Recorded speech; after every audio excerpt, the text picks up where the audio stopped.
Okay. Okay. I hear what you're saying. Oh, there we go. I hear what you're saying, good people of the world. I hear what you're saying. And you're right. You're right. It is 6:31. It is indeed 6:31. It's not 6:30. And I do have an excuse. I do have an excuse. My excuse is, and hear me out, last time you were here, you forgot to like the video. I know you didn't mean it. I know you didn't mean it. I know that it was happenstance because one thing led to another. And then by the time that you look down and you look back up, the video was gone. The like button was never pressed. You had every intention. If you press it now or within the first 10 minutes of watching, then then we can have a redo and I can come back tomorrow at 6:30 on the dot or before 6:30 even, maybe 6 o'clock. Who knows? Hey, everybody. Hopefully, you are doing super well out there. Please like the video and subscribe to the channels.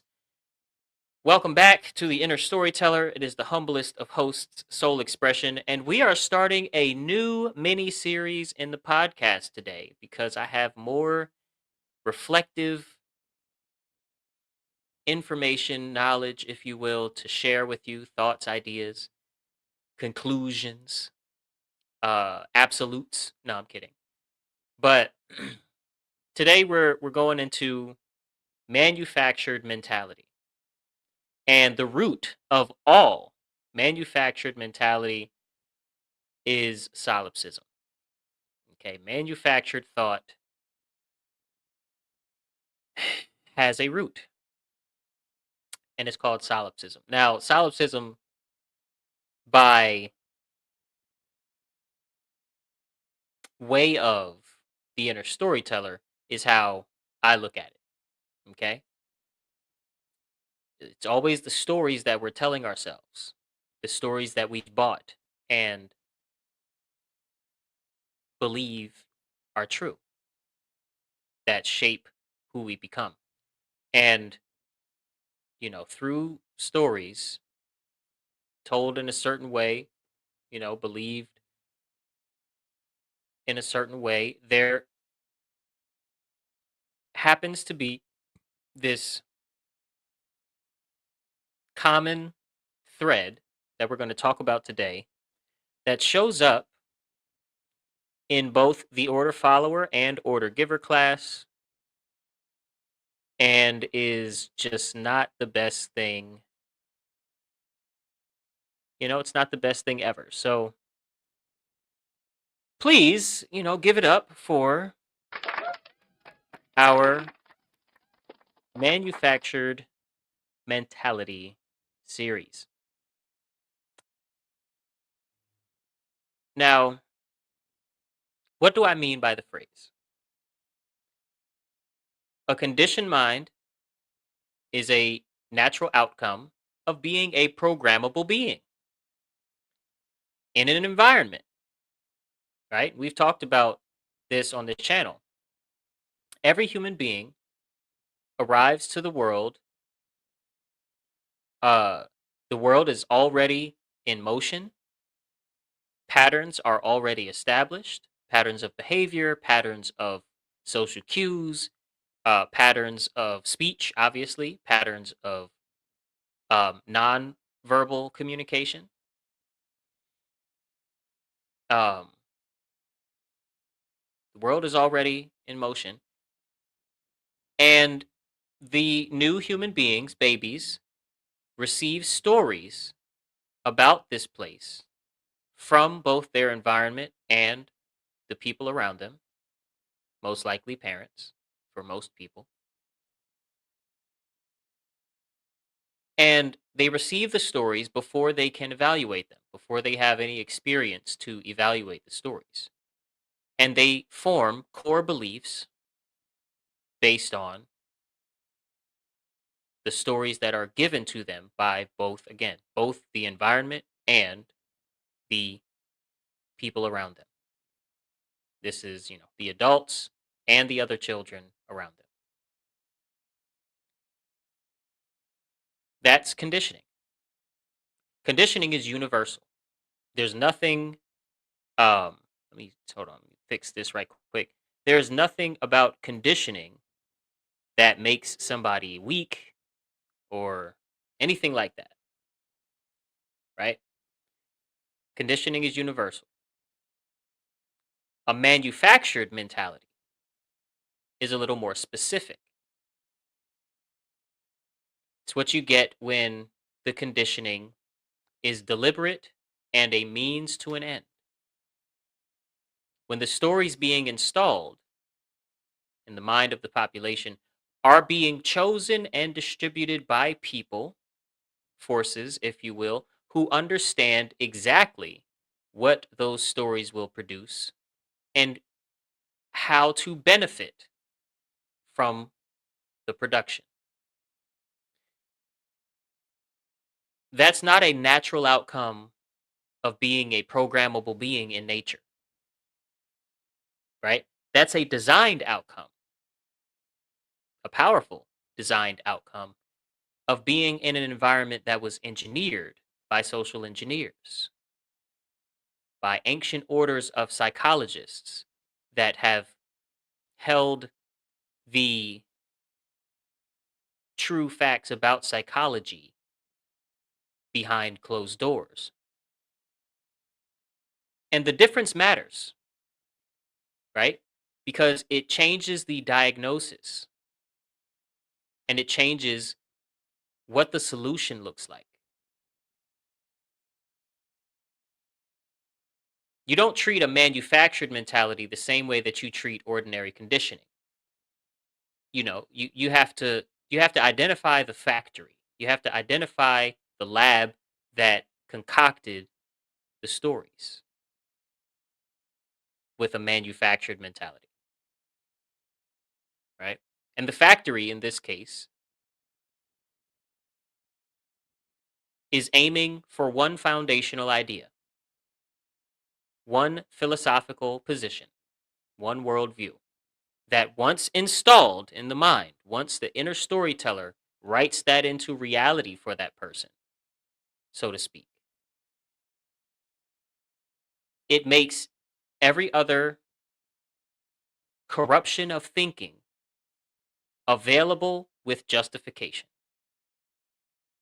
Once you have this story in your system, the rest will follow with some terrible logic. And that idea that I'm talking about is, of course, solipsism.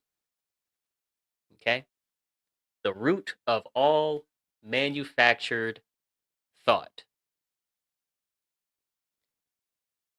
As you can see on the top right of this thumbnail, it says, only your mind is certain to exist. Everything else is a maybe.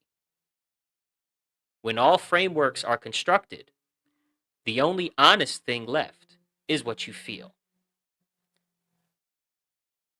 And then at the bottom it says the liberation process can be hijacked. Let's get into that. Okay? Let's get into this baby. What solipsism actually is.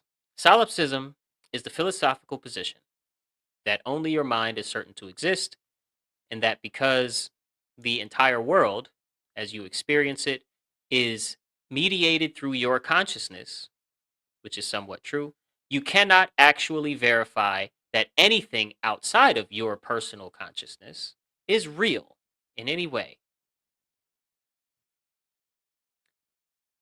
Other people might be real, maybe. The physical world might be real.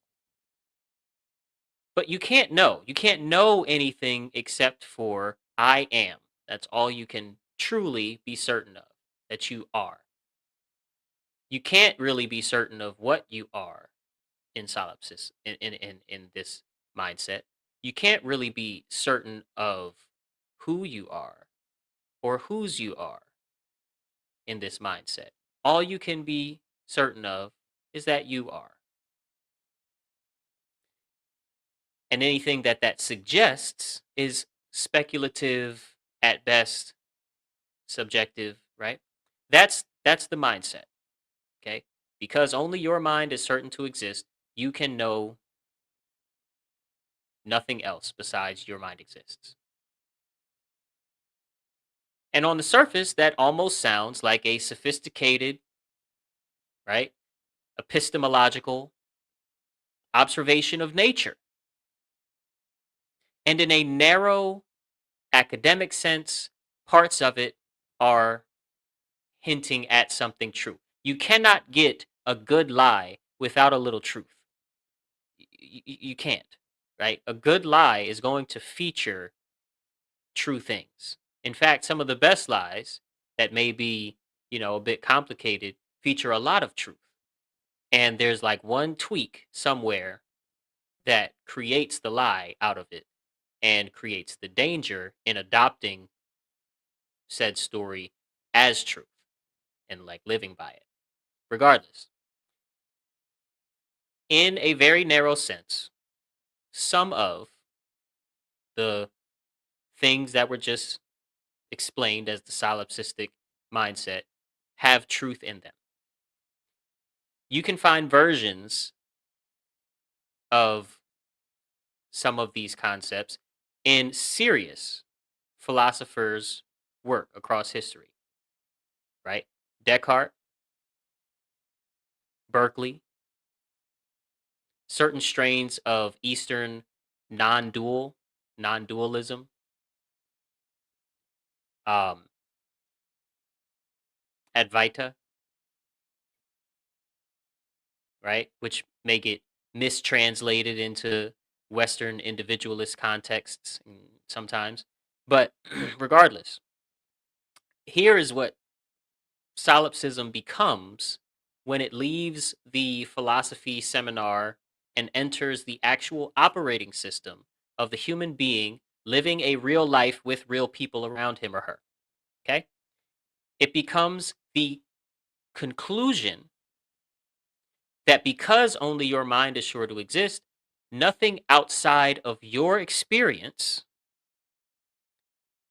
can make a legitimate moral claim on you, which means moral accountability under the solipsistic mindset, mentality, if you will. Moral accountability becomes a human construct.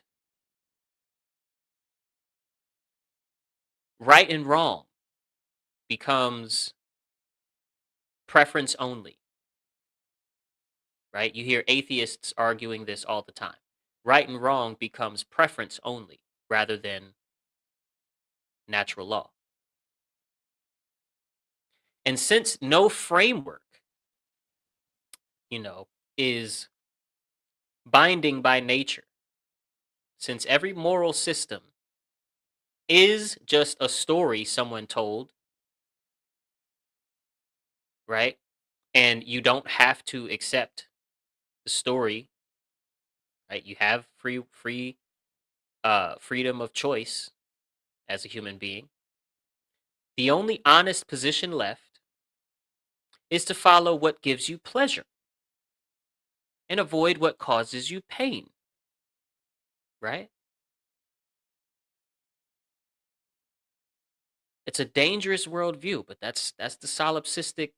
That's what they aim for when they push solipsism onto humanity through entertainment, media, etc., uh, uh, news. When they push uh, this worldview, what they're aiming at is that they want your subconscious mind to be occupied justifying your behaviors because, well, you don't really know at the end of the day if what you're doing is right or wrong. You can't really know because you're not God.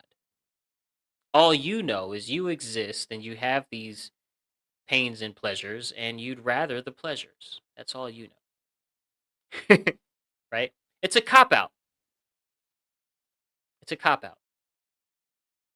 And once that's running in the inner storyteller, every behavior that you could name becomes justifiable personally to that person. Every harm becomes available. And every other person in the world, at best, becomes a means to an end, and at worst, every other human being is an obstacle that you have to step on to get where you want to go. And here's something that I want to spend some more time on today because I think it's the most important and least discussed aspect of some of these topics, some of this philosophy. Solipsism does not primarily arrive in people through a philosophy textbook. It doesn't mainly come from someone sitting down and deciding to adopt a nihilistic worldview consciously, deliberately, on purpose, knowingly, and willingly. It arrives as a temptation. And specifically, and this is the part that most people in the like awakening and consciousness communities kind of don't want to hear, it arrives most powerfully in people who set out to do genuine inner work to learn the nature of the self. Here's why. When you start examining your your personal consciousness or what you experience as consciousness in general, when you start exploring and examining and quieting your inner thoughts and observing the reality of yourself, of your own being, which is never a sin, by the way, which cannot be converted into anything negative. When you are observing, becoming quiet, attempting to understand yourself by observing yourself with your own awareness or whatever. When you begin to see through the stories you were handed in your formative years, and you start to forgive certain things.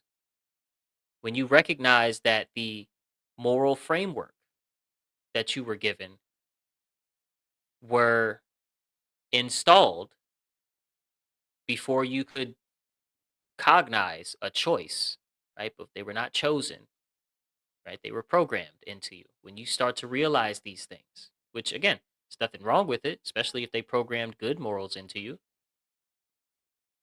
That's part of being a human being is we are programmable by the people and the environment we're surrounded with, as well as once we're over a certain age, we program ourselves through our own choices. Right? What you do now, you'll do later. The way you do one thing, is how you do everything. Um, garbage in, garbage out. When you start examining your inner storyteller in a substantial way, two things happen. Okay. First thing, obviously, is that your mind begins to elevate. Your awareness expands and you see more of life itself. You see more subtleties and more of the otherwise unseen, and it gets hard to try and have conversations with certain people. Um, you know, your mind starts to expand and your frequency, your mental frequency, if you will, starts to elevate. You start seeing through layers of manufactured narrative that most people will never question, right? The sorting function, which we often talk about and bring up, which is a part of my philosophy in the inner storyteller. Make sure you click that link right here. um, and get the book. But regardless, the sorting function begins to be examined rather than just executed, and something real starts to come through. At the same time, I told you there's two things that happen. At the same time, the flesh is still running the old programming. Listen, right? The flesh, the body, hasn't been trained under the guise of this new expanded mind. The dopamine pathways are still there. The addiction architecture is still there, operating the way that it always has. The survival instincts, the fear responses, the deep psychological conditioning from trauma, the deep psychological conditioning from decades of mundane. All of that is still running, right? And it's running on the hardware. As the software updates, the hardware has its, you have to take time with it.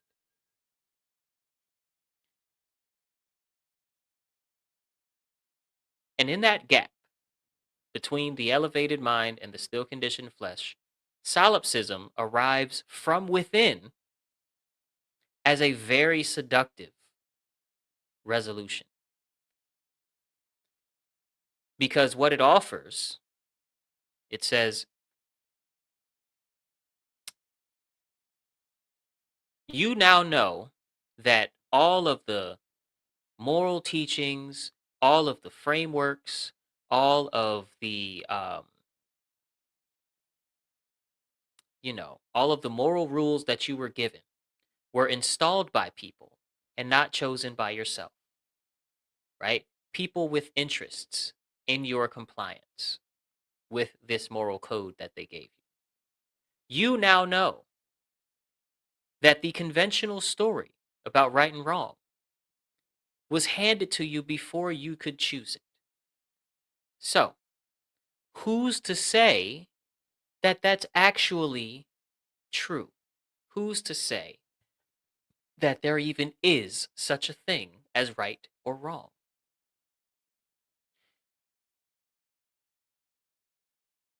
If all frameworks are constructed, right? Let's pull the picture back up. If all frameworks are constructed, then no framework is obligatory. And the only honest thing left to follow is how I feel, what I want, what the body is telling me that I want. I have to listen to my body. So the elevation gets used to justify a descent. The expanded awareness becomes a permission to stop caring about what that reality does to other people. The freedom from manufactured frameworks becomes freedom from all accountability to that person personally in their lives. And the person slipping into this usually does not recognize it with a label like solipsism. It feels to them like clarity. It feels to them like finally being honest after years of pretending. And it feels to them like a logical conclusion of seeing through the lies. You know, I'm a huge fan and will always be grateful for the work of Mark Passio. Mark Passio, he's from Philly, I believe he's from Philly. Um, you know, he's a teacher of natural law. Um, I think that's the most concise way to put it. I mean, he's a presenter. He's a former musician. He's he runs seminars. Like he brings people together. and he's the creator of the One Great Work Network, um, as well as the phenomenal podcast, What on Earth is Happening, and the phenomenal website, whatonearthishappening.com. He's a whole lot of stuff, right? But all in all, he's a teacher of natural law.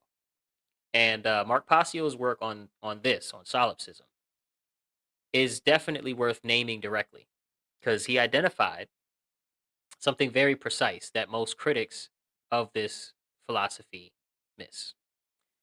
Solipsism is not just a philosophical error that people arrive at accidentally.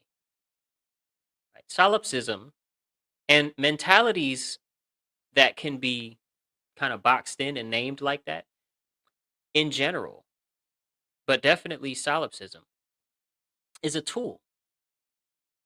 It can be used as a tool. Your mentality can be a tool because it creates vulnerabilities when it creates patterns of behavior. It is deliberately distributed through the very systems of knowledge that are supposed to produce liberation. Now, the occult sciences, the you know traditions that explore consciousness in occult ways. Occult means hidden, in hidden ways,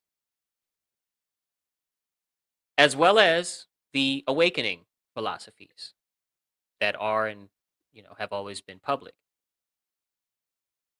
All of them carry the solipsism temptation inside of them. This is why I call solipsism the root of all manufactured thought. They all carry that opportunity inside of them because they all begin by dismantling the external moral frameworks that were keeping the person inside the conventional story. It's like, you grow up and you're told there's a sky daddy, and I'm not being crass with like Christians, Muslims, or people that follow Judaism. But like there's this daddy in the sky. There's this dad father figure in the sky. Sky daddy, if you will. And Sky Daddy said, "This is what morality is." And then, he divvied out these punishments for a while for being immoral, and then he stopped, and then, now mostly you kind of reap what you sow to a degree, but your punishment actually comes by way of you either get into eternal goodness or you get into eternal badness in one of two ways, hell or purgatory, right? So you grow up with that story. And I'm not talking about your super biblical scholar or your super Quran scholar or anything like that. So, somebody that studies all of the lore and has all of the grammar. I'm not talking about those unique individuals. I'm talking about your average person. You grow up and you're told, hey, there's a sky daddy, and the sky daddy said, this is what morality is. And when we break it, sky daddy gets really mad. But also, we can't really do any tests. We can't bring you into a direct relationship with them. You have to do that yourself. So, we don't really, it's called a faith system, right? You have faith in it, and maybe, one day you can awaken into a living relationship with it. But before you have one, you don't have any context for it except people told you. People told you what to do, people told you what to say and what to think, right? Again, which is normal, which is a part of being super young to a degree. Right? The best teachers, of course, let you arrive at the thing yourself, but they also are kind of guiding you in a certain way because they have the knowledge and they have been here, you know? So you're told all your life, somebody up there watching you all the time. He's very jealous and very sad all the time. And sorry. And he's either going to punish you forever or he's going to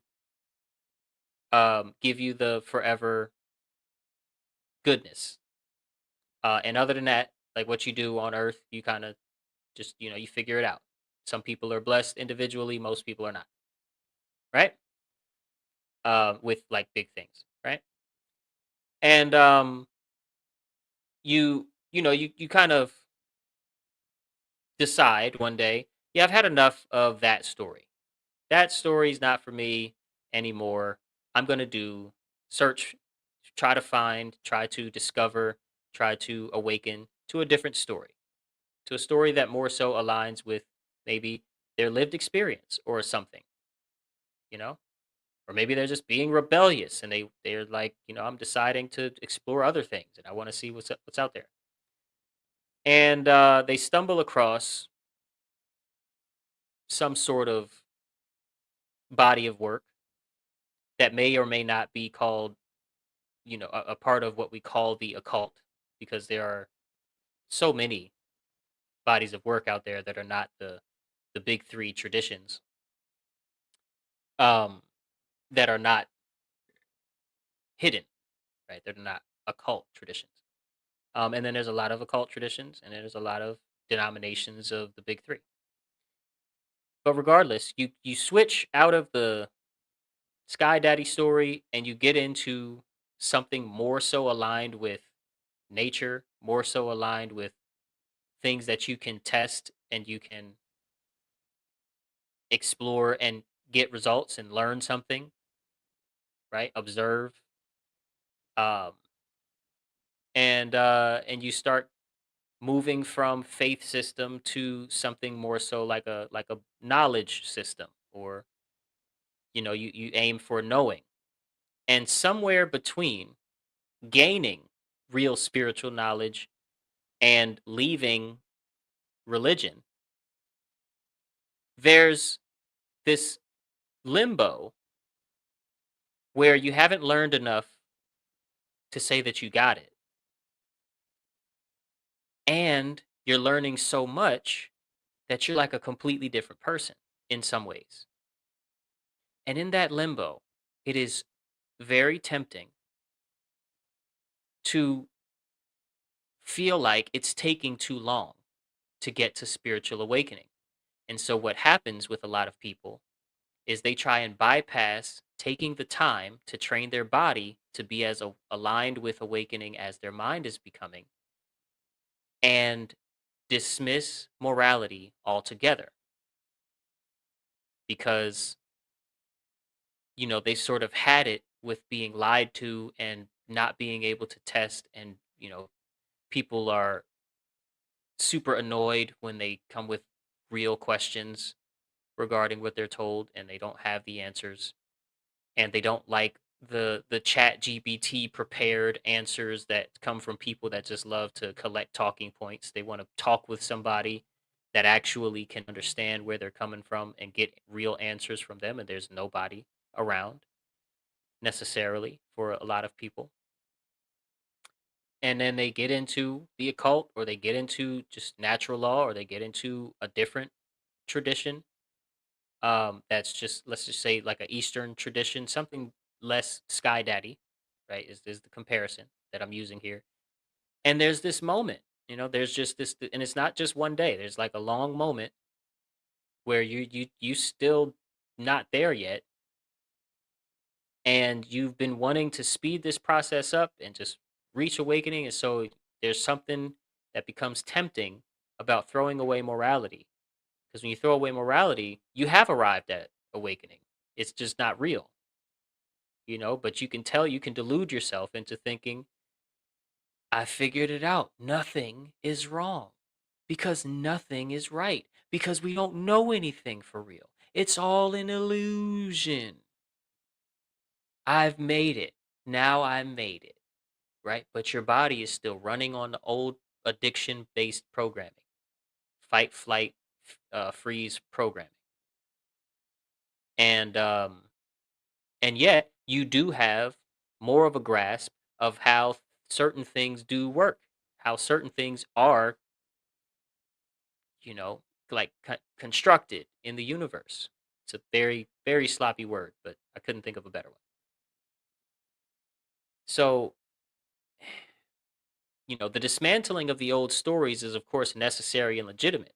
The conventional story you know, does need to be examined.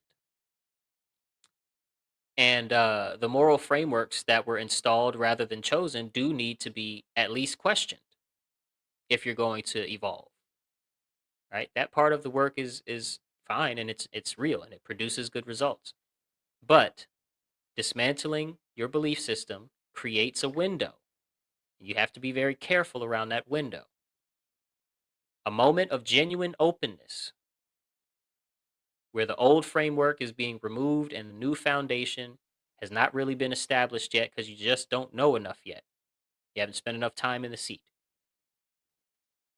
And in that window, if the right story arrives, the story that says, since all frameworks are constructed, none of them actually bind you morally, your liberation may get hijacked. And the person who was doing genuine awakening work suddenly finds themselves with philosophical permission to follow their flesh wherever it leads. And it goes to dark places.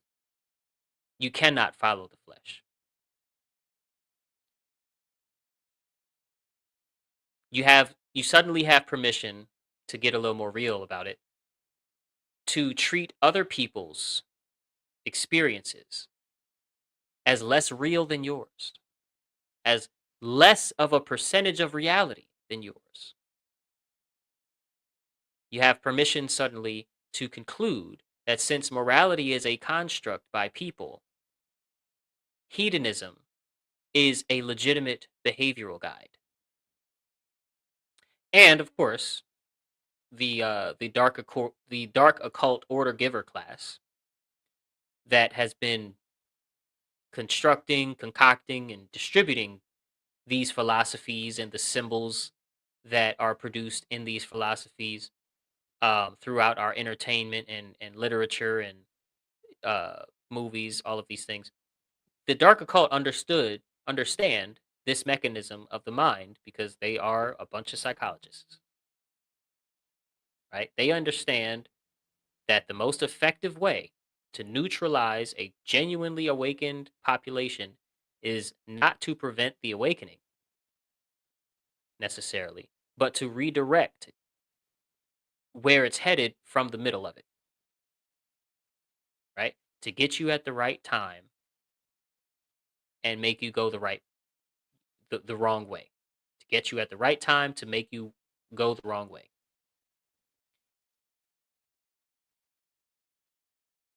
A population of genuinely awakened people aligned with natural law is ungovernable. Oops. Is ungovernable, right? A population of people who have awakened just enough to reject conventional stories, but not enough to discover the deeper moral structure operative in this universe. That population is actually slightly more controllable than a population that never really woke up at all and is just following orders because it rejected what it grew up with and replaced it with justification for hedonism, right? And egoism, which produces exactly the behaviors that serve the order giver class's interests, right? They want to make us chaotic. They want to make us always fighting different factions of each other, keep our eyes off of them, keep our minds off of the question, why do we have a government if that's what the government's going to be, right? Why do we have one? We don't need it. We can put it down at any time together, not individually, or not individually successfully. um, Here's the fork in the road. Okay. Here is the fork in the road that every person doing genuine inner work eventually reaches. The mind has begun to see through the constructed nature of conventional stories installed in them before they could question them. The old frameworks start coming apart. You feel like you're going crazy sometimes. And the awareness is expanding. And two different directions are available. The first direction says, now I can choose more consciously.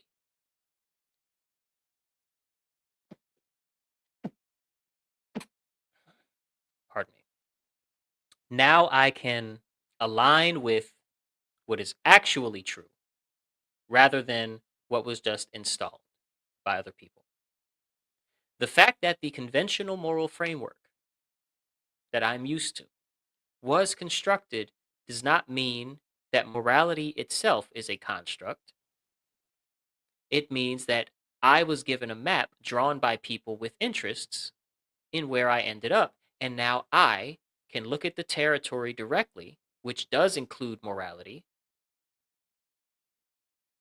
And now I can trace the actual laws, the ones that operate whether I believe in them or not, right? The ones that produce consequences that are proportional to the moral weight of my choices, regardless of whether any human institution ever enforces them. And I can align myself with those rather than whatever was installed before. That's one direction. That direction leads toward a study and implementation of natural law, toward lived love. Love, not only as a feeling, but when they say like love as a verb, active and often costly, consistent orientation toward the well being and service of others and the shared human objective to experience more freedom in this life and on this earth with each other, right? And freedom for all, not just freedom for I. Toward more accountability as our awareness grows, right? Toward more willingness to bear the cost of right action when it's inconvenient. Now, obviously, the second direction, pardon me, says that now that I know that I know nothing, and because I can know nothing, nothing is actually binding on my behavior. The liberation from the constructed moral framework that my parents gave me is also a liberation from all frameworks whatsoever. The awareness that the conventional moral rules were given to me and not chosen becomes, or it is converted into a conclusion, okay, that there is nothing objective about morality in this world. And the only honest position left is maximum self interest. Both directions come from the same starting point, which is an awakening out of the conventional story. They both begin with a genuine recognition that what was given to them was not chosen by them and was not given to them by people that know factually what they're talking about. The difference between the two is entirely in what the person does next with that recognition. And of course, you study past choices to know them by their fruits. If you need remove the weeds, you must tug upon their roots. Solipsism is the root of manufactured thought in this way. From the outside, the fruit test is the only reliable way to distinguish between which two directions a person is going in. Not the philosophy that someone claims to hold, and not how much they know about consciousness or can speak about natural law or the dark occult or statism versus anarchy or anything. But what their actions actually produce in the living world. Whether the people around them are better off or worse off for their presence. Whether the actual consequences of their actual choices over actual time are moving toward flourishing or away from it. And from the inside, for anyone reflecting on their own lives honestly, the indicator is simpler and more immediate, of course. It is love increasing or decreasing as my awareness grows? Love as a verb, not the feeling of happiness only, not the feeling of euphoria, not relaxation, okay, but the verb love. Is that increasing or decreasing as my awareness expands? The active choosing of another person's well being, even when it costs something other than myself. The consistent orientation towards care and truth rather than going along to get along and consumption. The willingness to be accountable to something larger than one's self or one's immediate desires. That kind of love, right? Genuine awakening produces more of that. We get more care, not less. More accountability, not less. Right? Solipsism produces the opposite and calls it freedom. But that's not freedom. That's a cop out. It's morally dangerous. That's the flesh winning the argument against the mind that was supposed to be expanding beyond the flesh. The mind that is genuinely elevating does not give the flesh that permission. It finds what's underneath the conventional story, the conventional moral frameworks that we get, and connects the through lines, connects the overlap, right? That's what the real awakened mind does, is it gets down to the business of acting on behalf of others with the knowledge of what others' problems are at their root. Right? The more actually awakened you are, the more clearly you understand the root of the problems we face in humanity. That is a universal truth. Because you know, when you target the root, you target something that could possibly lead to permanent change. I'm using permanent a little loosely there, but lasting change. Okay? And that's the work. Not the comfortable version, not the version that keeps finding new costs to bear for no reason. Um, you know. And anyway, before I leave you today, there's one more thing that we got to get into that I said solipsism justifies behaviors. Solipsism as a mentality, not necessarily a religion in and of itself. It's more so a mentality. And in my opinion, solipsism is the root of all manufactured mentalities.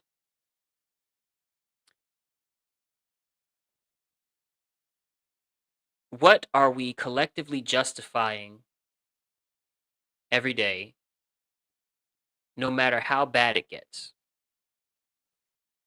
One may answer the government. Every day we justify their existence, their continued abuse, and continued function, right? The government officials go to work, the people that are tasked with obeying their orders, obey their orders, all of that, right? So before I leave you, I want to plant one more seed, and it's one that's going to come back a bunch of times in this series. At what point does a gang become a government? Think about a gang, at what point does a gang become a government? And what does that conversion into a government from a gang actually change about the moral evaluation of its members' actions? Hmm? Think about that. Seriously. Think about a gang.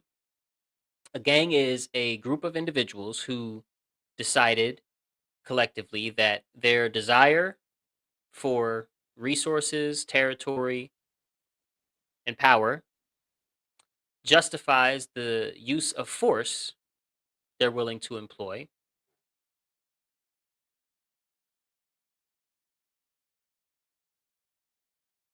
against people who have not consented to their use of force. A gang writes its own rules. They enforce those rules with violence or the credible threat of violence. They extract tribute from the people in their territory, and they punish anyone who refuses to comply or who questions their authority. That's what a gang does. A government, on the other hand, is a group of people who have decided collectively that their desire for resources, territory, and power justifies the use of force against people who haven't consented to that force. Also, on the other hand, they write their own rules. Also, on the other hand, they enforce their rules through the violence and or credible threat of violence that gangs use. Also, on the other hand, they extract tribute or taxes from people in their territory in the form, and they punish anyone who refuses to comply or who questions their authority. But that's on the other hand, because that's when a government does it. Obviously, the operation is identical, but the difference is the story attached to the label or symbol of their name. The government has a founding document, it has a flag, it has a history taught in schools that frames its violence as either legitimate or justifiable, and its extraction as necessary for its survival. It has a mythology of consent, the social construct, right? The democratic process. Choose your winner. Choose your champion. And gangs don't have all of that, and they definitely don't have the media that a government has. But here's the connection. Here's the solipsism connection. The government member who carries out an order that harms innocent people, the soldier, the tax collector, uh, the police officer, you know, that government official is making the same moral calculation as the gang member who does the same thing under a different brand, getting orders from a different boss in a different uniform or costume. Both are using the institution's authority as a substitute for their own conscience, for their own accountability to the actions they are themselves taking in the physical world. Both are outsourcing the moral evaluation of their actions to a structure, an institution, an organization, rather than performing the evaluation of the moral weight of their actions themselves and getting better at making the right choice. Both are, in the most precise sense, practicing a form of solipsism. They are treating their own desire for survival, income, a sense of belonging, and approval within the institution or organization as the only worthy moral consideration of their actions. I was just doing my job. I was just out with the homies. This is just what we do. And approval within the institution as the only real moral consideration, and treating the suffering of people on the receiving end of their actions as less real, less morally binding, and less worth accounting for than their own feelings. Obviously, the costume does not change the moral weight of the action. The founding document doesn't change the moral weight of the action. The democratic process does not authorize things that are immoral in nature. And natural law does not care about the branding. It only cares about what was done to whom and whether it was initiated against someone who hadn't violated anyone's rights or not. The gang member and the government official are both running the same manufactured mentality, which is the belief that the institution, the membership, transfers moral authority from the natural law standard to the institution's standard. You know, a funny thing about this also is usually when you're dealing with a federal employee, if you want to um, go after their pocket in a court of law, you can't. You have to sue the place they work for, right? I recently, I just settled in a case against an institution that is a government institution. Um, I got a little change, but I didn't get as much as I wanted. But anyway, uh, um, and I couldn't sue the part that caused me financial damages. I had to sue a specific office, a specific title, and it's like that's so dumb, right? Why can't I bring the person to court that did me wrong? The person that signed the contract and didn't follow up and make sure that their team did what they were supposed to do. Why can't I sue that guy? Why do I have to go about it this other way? And it's the same thing. The institutional membership transfers the moral authority for when wrong actions are taken, and accountability, it's accountability time, right? Because the institution says it's legitimate, the conscience can be put aside. Now, that's not liberation, good people. That's just solipsism with a costume. And we're going to examine all of the costumes. Okay? We're going to take real examination of the costumes. Now, I like to talk about a whole lot on this channel. And what's coming in this manufactured mentality series? First of all, it's probably going to be a very long series. Okay, so it's going to be a huge playlist one day. But solipsism is where we start because, again, right now, I consider solipsism as like the root of manufactured mentality. Okay, every other manufactured mentality we're going to examine is like downstream of the mindset that, I don't really know, therefore I can abdicate accountability elsewhere because I can't really know right from wrong. Okay? I can't really know anything, including right from wrong. Therefore, I don't even know if y'all really exist. I don't even know if this is real. Therefore, my actions are justified. Um that is like the foundation, right? The foundational error that the rest of the manufactured mentalities that we're going to discuss on in this playlist are building off of.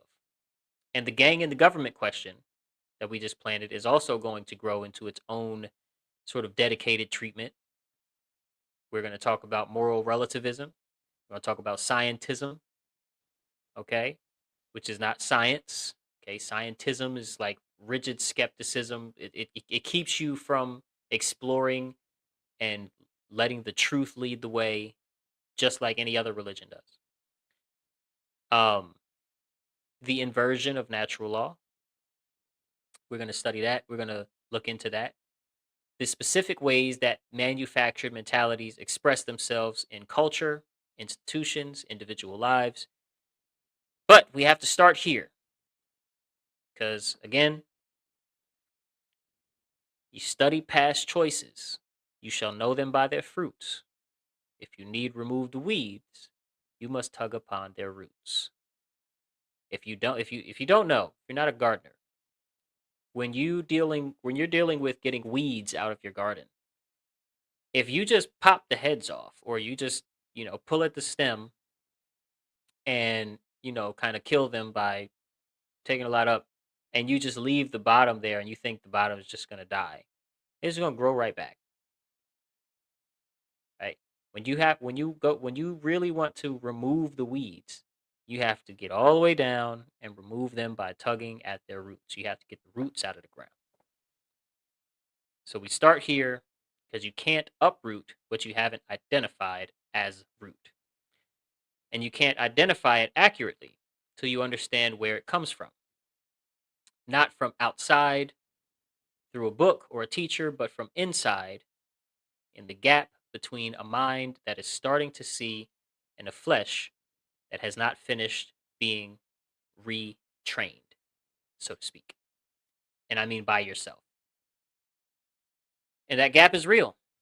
And the temptation to fall into solipsism is very real, and it doesn't belong to any religion. Solipsism is a mindset, it's a mentality. You can call yourself any label as far as following a faith system and be a solipsist. Love, on the other hand, is a verb. Love is chosen. Love is often costly, inconvenient, and when it's a verb, it's consistent. Do you want to live a story of solipsism? Do you want to live a story of love? What story are you willing to live? Let me know in the comments, good people. Thank you so very much for hanging out. Um, and I will see you tomorrow in the next one. Peace and love, always and always.